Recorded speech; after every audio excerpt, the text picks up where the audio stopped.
नमस्कार मित्रांनो, तुमच्या आग्रहाखातीर हा व्हिडिओ मी मराठीमध्ये बनवत आहे।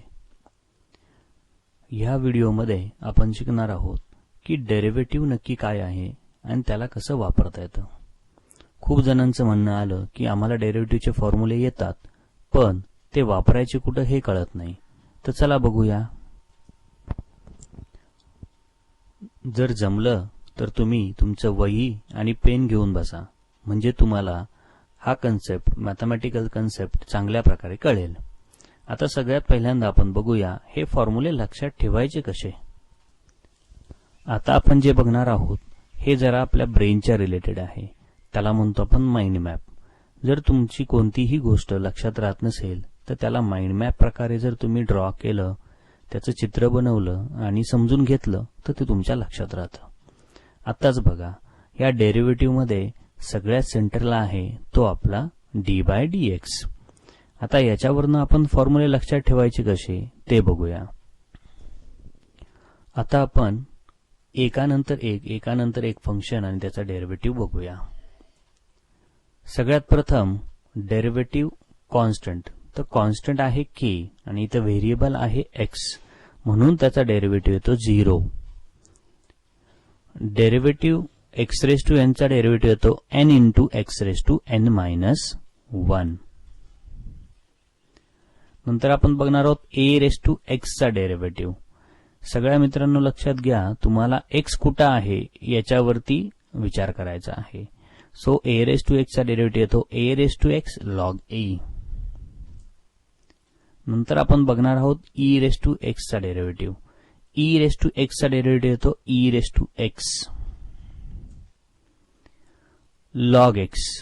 log x चा डेरिव्हेटिव्ह येतो 1/x। sin x। sin x चा डेरिव्हेटिव्ह येतो cos x। cos x। cos x चा डेरिव्हेटिव्ह येतो sin x। आता इथे नीट लक्षात दिलं,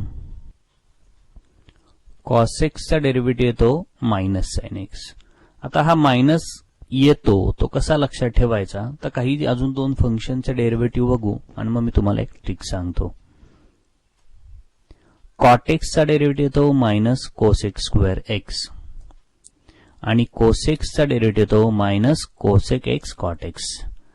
आता तुम्ही बघाल तर इथं cos मध्ये co आहे, cot मध्ये co आहे आणि cosec मध्ये पण co आहे। सो ज्या ज्या फंक्शनची सुरुवात co ने होते त्याच्या डेरिव्हेटिव्हला आपण मायनस साइन देतो। आता हे कसं लक्षात ठेवायचं, cosec x चा डेरिव्हेटिव्ह, तर समजा ह्या cosec² मधनं एक cosec आपण इथं दिला तर राहिलेला एक -cosec आणि हा cot x आपण इथे लिहिला। अशा प्रकारे आपण डेरिव्हेटिव्ह लक्षात ठेवू शकतो। tan x चा डेरिव्हेटिव्ह sec²x, मग sec x चा काय असेल बरं, sec x असेल sec x tan x। So याला म्हणायचं माइंड मॅप। कशाचा माइंड मॅप, तर डेरिव्हेटिव्हचा माइंड मॅप। सो अशा प्रकारे जर तुम्ही माइंड मॅप तुमच्या हाताने बनवला, कलरफुल बनवला, तर नक्कीच तुमच्या लक्षात राहील। चला आता आपण बघूया डेरिव्हेटिव्ह अप्लाय कसा करायचा ट्रिग्नोमेट्री फंक्शन साठी। आता इथे बघाल तर derivative of sine inverse of x काय, 1/√1 - x²। Derivative of cos inverse of x काय आहे, दोन्ही सेमच आहे, फक्त न्यूमरेटर मध्ये इथं तुमची मायनस साइन आहे। So derivative of cos inverse x काय आहे, तर -1/√1 - x²। Derivative of tan inverse of x काय आहे, तर 1/1 + x²। आता याच्यानंतर जे आपण करणार आहोत त्याच्यामध्ये रिलेशन फाइंड आउट करून आपण फॉर्म्युले लक्षात ठेवायचे कसे याच्याकडे बघणार आहोत। तर आता कोसेक इनवर्स ऑफ x जर तुम्ही म्हणाल तर कोसेक हा इनवर्स असतो साइनचा। सो 1/cosec इज साइन आणि 1/sin इज कोसेक। तर तुम्ही बघितलं तर याच्या दोघांमध्ये रिलेशन आपल्याला लावायचे। तर इथं 1 आहे तर इथं -1 आहे आणि इथं x/√x² -1 आहे। चला पुढचा डेरिव्हेटिव्ह बघूया। पुढच्या डेरिव्हेटिव्ह मध्ये 1/cos इज sec आणि 1/sec म्हणजे cos। तर इथं -1 आहे आणि इथं बघाल तर इथे +1 आहे आणि मगाच्या प्रमाणे sin इनवर्स x आणि cos इनवर्स x चा डिनॉमिनेटर सेम आहे, तसंच कोसेक इन्व्हर्स एक्सचा डिनॉमिनेटर आणि सेक इन्व्हर्स एक्सचा डिनॉमिनेटर सुद्धा सेम आहे. आणि कॉट इन्व्हर्स ऑफ एक्सचा तुम्ही बघाल तर परत इथे -1 आहे आणि इथे +1 आहे. सो याच्यामध्ये फक्त चेंज आहे. सो हे आहेत इन्व्हर्स फंक्शनचे डेरिव्हेटिव्ह. आता तुम्ही म्हणाल सर सगळं कळालं, डेरिव्हेटिव्ह फॉर्म्युले येतात, पण हा डेरिव्हेटिव्ह म्हणजे नक्की कसा? तर एका वाक्यात आपण बघूया की डेरिव्हेटिव्ह म्हणजे नक्की काय. जर तुम्हाला डेरिव्हेटिव्ह शिकायचा असेल तर सगळ्यात पहिल्यांदा हा जो डिनॉमिनेटर आहे त्याच्यावरती लक्ष द्या. काय आहे त्याच्यामध्ये? एक्स. तर हा जो एक्स आहे तो सगळ्यात इम्पॉर्टंट रोल प्ले करतो. याला म्हणायचं व्हेरिएबल. मग ज्या ज्या फंक्शनमध्ये एक्स आहे त्या त्या फंक्शनलाच फक्त एक्सचा फरक पडतो. आता 3 मध्ये एक्स नाही म्हणून त्याचा डेरिव्हेटिव्ह झाला 0 आणि 3 झाला कॉन्स्टंट. आता डेरिव्हेटिव्ह ऑफ ए घेतला तर ए मध्ये एक्स आहे का? नाही, म्हणजेच ए चा डेरिव्हेटिव्ह काय येणार आहे? 0. के घेतला, के मध्ये एक्स आहे का? नाही, म्हणजे के चा डेरिव्हेटिव्ह काय येणार आहे? 0. साइन बी मध्ये एक्स आहे का? नाही, म्हणजे त्याचा डेरिव्हेटिव्ह काय येणार आहे? 0. ई रेस टू ए चा डेरिव्हेटिव्ह मध्ये घ्यायसाठी एक्स आहे का त्याच्यामध्ये? नाही, म्हणजे त्याचा डेरिव्हेटिव्ह काय येईल? 0. लॉग ए आहे, लॉग ए मध्ये एक्स आहे का? नाही, म्हणजे त्याचा डेरिव्हेटिव्ह किती येईल? 0. ए रेस टू बी मध्ये एक्स आहे का? नाही, म्हणजे त्याचा डेरिव्हेटिव्ह किती येईल? 0. माझ्या मते तुम्हाला कळालं असेल की व्हेरिएबल काय रोल प्ले करतो. ज्याच्यामध्ये एक्स आहे फक्त त्याच्यावरतीच त्या डेरिव्हेटिव्हचा इम्पॅक्ट पडतो. जर एखाद्या फंक्शनमध्ये एक्स नसेल तर तो त्याच्यासाठी कॉन्स्टंट होतो. मग तुम्ही म्हणाल सर दरवेळेस आपण d/dxच का काढतो? तर असं काही नाहीये. तुम्ही d/dA पण काढू शकता, d/dB पण काढू शकता आणि त्याचा ह्या फंक्शनवरती वेगवेगळ्या प्रकारे इफेक्ट पडतो. तर चला आपण बघूया त्याचा काय इफेक्ट पडतो. आता इथे बघाल तर derivative of a with respect to x काय आलाय? 0. आणि तोच जर आपण derivative of a with respect to a घेतला तर इथं आपला व्हेरिएबल झाला ए, म्हणून ए वरती ह्या d/dA चा फरक पडतो, त्याचा डेरिव्हेटिव्ह येतो 1. अशा प्रकारे डेरिव्हेटिव्ह रोल प्ले करतो. चला अजून एक बघूया. d/dk म्हणजे इथं व्हेरिएबल काय झाला आहे? के, आणि म्हणून याचा डेरिव्हेटिव्ह काय झाला? 1. अजून एकदा बघूया. d/dB इथं काय आहे? b आहे आणि इथे काय आहे? b आहे, म्हणजे ह्या फंक्शनवरती ह्या व्हेरिएबलचा फरक पडणार आहे, म्हणून साइन बी चा डेरिव्हेटिव्ह काय आलाय? Cos b. d/dA of e raise to a. आता ह्या e raise to a, d/dA म्हणजे हा व्हेरिएबल काय झाला आपला? a, म्हणून त्या e रेस टू a चा डेरिव्हेटिव्ह आलाय e raise to a. d/dA of log a, इथे a आहे म्हणून लॉग a चा डेरिव्हेटिव्ह आलाय 1/a. आता इथे बघा a रेस टू b मध्ये 2 आहेत, a आणि b. आता आपण दोन्ही पद्धतीने बघूया. d/dA of a raise to b. आता a रेस टू b म्हणजे तुमचा a इथं आहे, म्हणजे हा a झाला, आणि a रेस टू b म्हणजे इथे आपण x रेस टू n चा फॉर्म्युला वापरणार, म्हणजे n into x raise to n-1, कारण आपला व्हेरिएबल काय इथे? a. चला समजा व्हेरिएबल b असेल तर काय होईल? समजा तुमचा व्हेरिएबल b असेल तर तुमचा x इकडे गेला, म्हणजे a रेस टू x चा फॉर्म्युला आपण वापरणार आहे. मग a रेस टू x चा काय फॉर्म्युला आहे? a raise to x log a. माझ्या मते तुम्हाला आता चांगल्या प्रकारे कळालं असेल. मी जे मगाशी म्हटलं होतो की एका वाक्यात डेरिव्हेटिव्ह समजणं म्हणजे ज्या वेळेस आपण d/dx लिहितो किंवा d/dA लिहितो किंवा d/dB लिहितो त्यावेळेस त्याच्यातला व्हेरिएबल समजून घेणं म्हणजेच डेरिव्हेटिव्ह समजण्यासारखं आहे. सो सगळ्यात पहिल्यांदा हे इम्पॉर्टंट आहे की तुम्ही त्याचा पहिल्यांदा व्हेरिएबल समजून घ्या. आता माझ्या मते तुम्हाला बऱ्यापैकी कळालं असेल की डेरिव्हेटिव्ह काय. चला आता आपण x रेस टू n च्या फॉर्म्युलाचा वापर कसा करतात ते बघूया.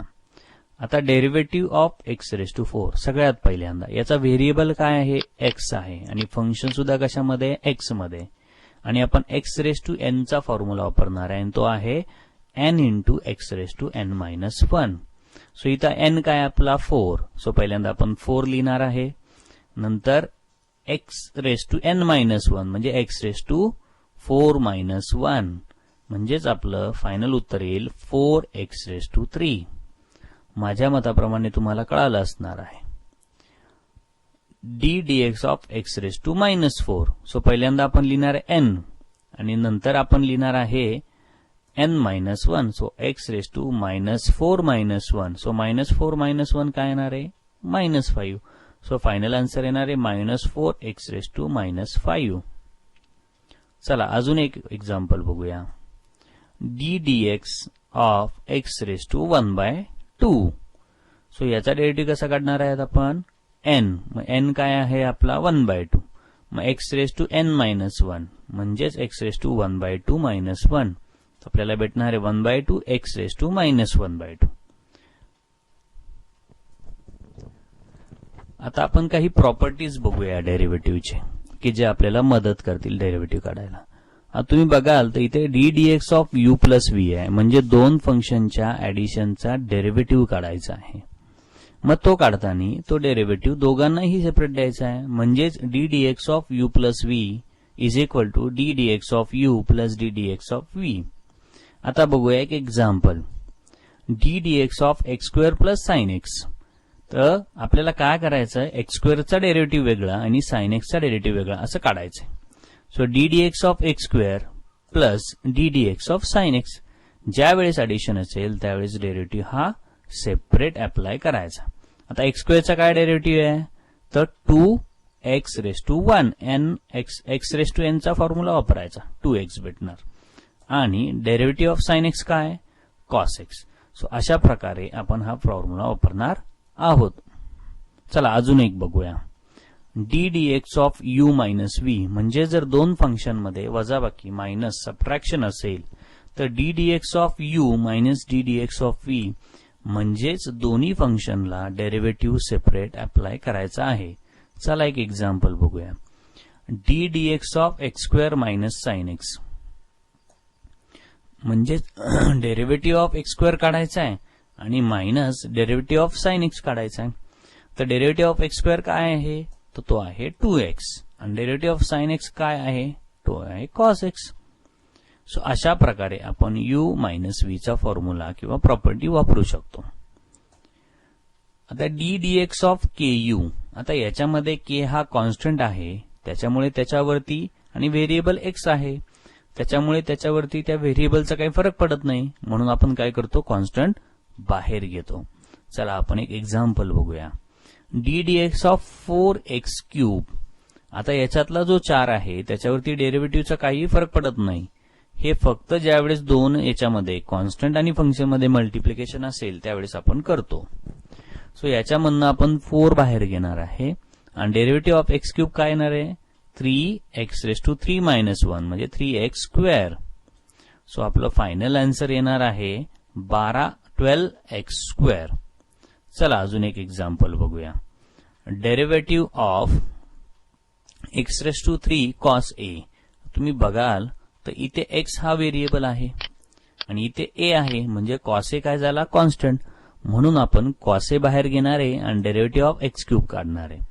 मग डेरिव्हेटिव्ह ऑफ एक्स क्यूब काय आहे तर 3x स्क्वेअर म्हणजे आपलं फायनल आन्सर राहील 3x स्क्वेअर कॉस ए. आतापर्यंत आपण दोन फंक्शनच्या ऍडिशनसाठी बघितलं सबट्रॅक्शनसाठी बघितलं. आता जर मल्टिप्लिकेशन असेल तर काय करावं लागेल. So d dx of uv is equal to पहिल्यांदा आपल्याला जे पहिलं फंक्शन आहे ते बाहेर घ्यायचे यू आणि दुसऱ्या फंक्शनचा आपण डेरिव्हेटिव्ह घेणार आहे आणि तीच प्रोसेस उलटी करायची. आता आपण व्ही ला बाहेर घेतला आणि यू चा डेरिव्हेटिव्ह घेतला. सोप्या भाषेत सांगायचं म्हटलं तर पहिलं फंक्शन बाहेर दुसऱ्याचा डेरिव्हेटिव्ह अधिक ऍडिशन दुसरं फंक्शन बाहेर पहिल्याचा डेरिव्हेटिव्ह. चला तर एक एक्झाम्पल बघूया. D dx of x square sine x. तर वरच्या फॉर्म्युल्याप्रमाणे पहिलं फंक्शन बाहेर दुसऱ्याचा डेरिव्हेटिव्ह म्हणजे एक्स स्क्वेअर बाहेर साइन एक्सचा डेरिव्हेटिव्ह प्लस नंतर साइन एक्स बाहेर आणि एक्स स्क्वेअरचा डेरिव्हेटिव्ह. सो एक्स स्क्वेअर आपण बाहेर घेतला, डेरिव्हेटिव्ह ऑफ साइन एक्स लिहिलं.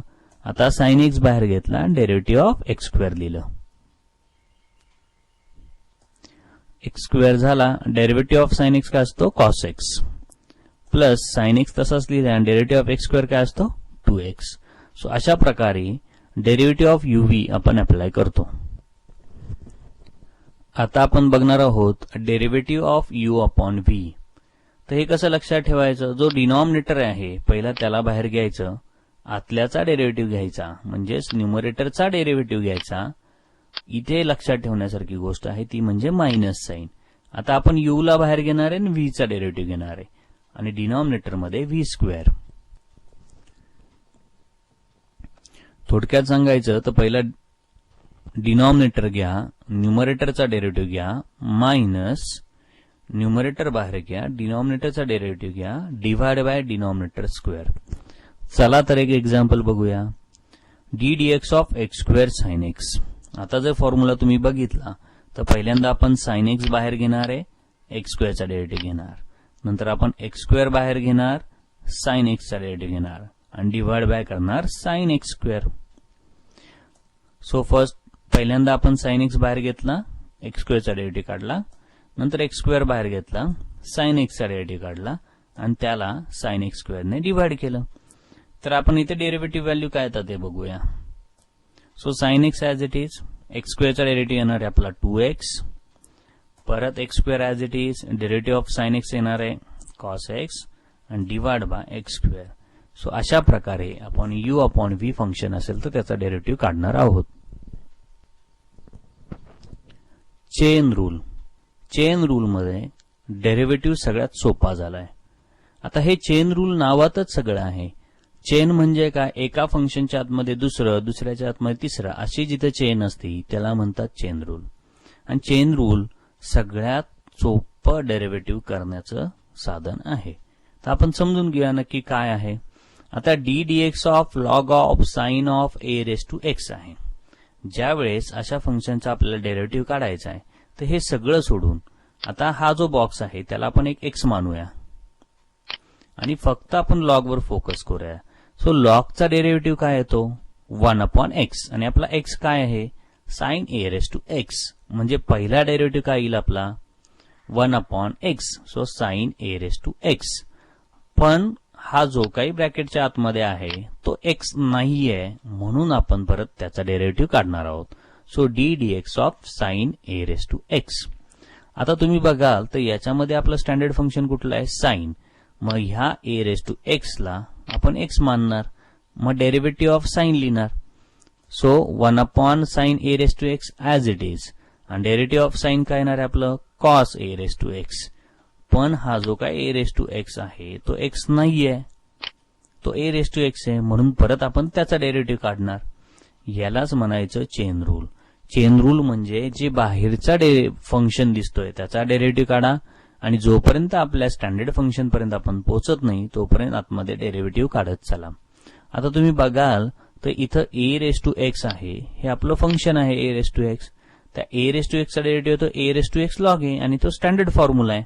म्हणजे आता आपल्याला इथे थांबायचं आहे. So cos a raise to x divide by sine a raise to x as it is आणि derivative of a raise to x log a. याच्यामध्ये आपण फक्त हा cos a raise to x इथे लिहिलाय आणि त्याच्या खाली sine a raise to x असा लिहिलाय आणि derivative of a raise to x काय झाला a raise to x log a. आता हे आपला स्टँडर्ड फॉर्म्युला असल्यामुळे याच्या पुढे कुठला डेरिव्हेटिव्ह काढायची गरज नाही. अशा प्रकारे आपण कॉम्पोजिट फंक्शनचा वापर करतो किंवा चेन रूलचा वापर करतो. चला पुढचं एक्झाम्पल बघूया. आता पुढच्या एक्झाम्पलचा जायच्या आधी जर तुम्ही माझा चॅनल सबस्क्राईब केला नसेल तर तो सबस्क्राईब करा आणि बेल आयकॉन प्रेस करा म्हणजे माझे नवीन नवीन व्हिडिओ आले तर तुम्हाला त्याचं अपडेट भेटेल. आता याच्यामध्ये बघाल तर d dx of sine x raise to n. आता याचं बाहेरचं फंक्शन कुठलं आहे रे साइन. सो ह्या पूर्ण एक्स रेस टू एन ला आपण एक्स कन्सिडर करणार आहोत आणि त्याचा डेरिव्हेटिव्ह काढणार आहोत. सो साइन एक्सचा डेरिव्हेटिव्ह काय येणार आहे cos x raise to n. पण जे आपण एक्स रेस टू एन धरलंय तो तर एक्स नाहीये, म्हणून आपण त्याचा डेरिव्हेटिव्ह काढणार. आणि या एक्स रेस टू एन हा स्टँडर्ड फॉर्म्युला आहे. एक्स रेस टू एनचा डेरिव्हेटिव्ह काय येतो, n into x raise to n minus 1. म्हणजे याच्या पुढे चेन रूल वापरायची गरज नाही. सो एक्स रेस टू एनचा फॉर्म्युला आला, डेरिव्हेटिव्ह आला n into x raise to n minus 1. So अशा प्रकारे आपण डेरिव्हेटिव्ह यूज केला. चला अजून एक एक्झाम्पल बघूया. D d x of sine x raise to n. आता याचा डेरिव्हेटिव्ह कसा काढणार आहे, तर तुम्ही म्हणाल सर याच्यामध्ये तर पहिलं फंक्शन कुठलं आहे. जर आपण याला पूर्णपणे एक्स मानला तर हा एक्स रेस टू एनचा फॉर्म्युला. मग एक्स रेस टू एनचा डेरिव्हेटिव्ह काय येतो, एक्स रेस टू एनचा डेरिव्हेटिव्ह येतो n into x raise to n minus 1. पण आतमधलं जे आपण एक्स मानलं आहे ते एक्स नाही आहे, म्हणून त्याचा परत डेरिव्हेटिव्ह काढणं गरजेचं आहे. मग याचा डेरिव्हेटिव्ह काढतात कसा. So D d x of sine x, derivative of sine x काय येतो, कॉस एक्स. सो अशा प्रकारे आपण चेन रूल यूज करतो. सो अशा प्रकारे सगळ्यात सोपा टॉपिक म्हणजेच डेरिव्हेटिव्ह माझ्या मते तुम्हाला कळाला असणार आहे. एकच लक्षात ठेवा, डेरिव्हेटिव्ह मध्ये डिनॉमिनेटर मध्ये कोणता व्हेरिएबल आहे ते समजून घ्या. दिलेलं फंक्शन स्टँडर्ड फॉर्म मध्ये आहे की नाही ते समजून घ्या. आणि जर ते स्टँडर्ड फॉर्म मध्ये नसेल तर ते कॉम्पोजिट फॉर्म मध्ये आहे का, आपण त्याला चेन रूल वापरू शकतो का, याचा पूर्णपणे विचार करून डेरिव्हेटिव्ह सॉल्व्ह करायचा. सोप्या भाषेत सांगायचं म्हटलं तर क्वेश्चन मध्ये कुठले कुठले फंक्शन आलेत ते एका उजव्या साईडला नोट डाऊन करा. साइन आहे, कॉस आहे, ए रेस टू एक्स आहे, त्याचे फॉर्म्युले लिहा आणि मग चेन रूल यूज करून एक एक अप्लाय करा. माझ्या मताप्रमाणे तुम्हाला बऱ्यापैकी कळलं असावं. जर काही तुम्हाला वाटत असेल तर कमेंट बॉक्समध्ये कमेंट करा. Thank you. Visit again. Subscribe the channel to get the new updates. Do your best. Thank you. धन्यवाद.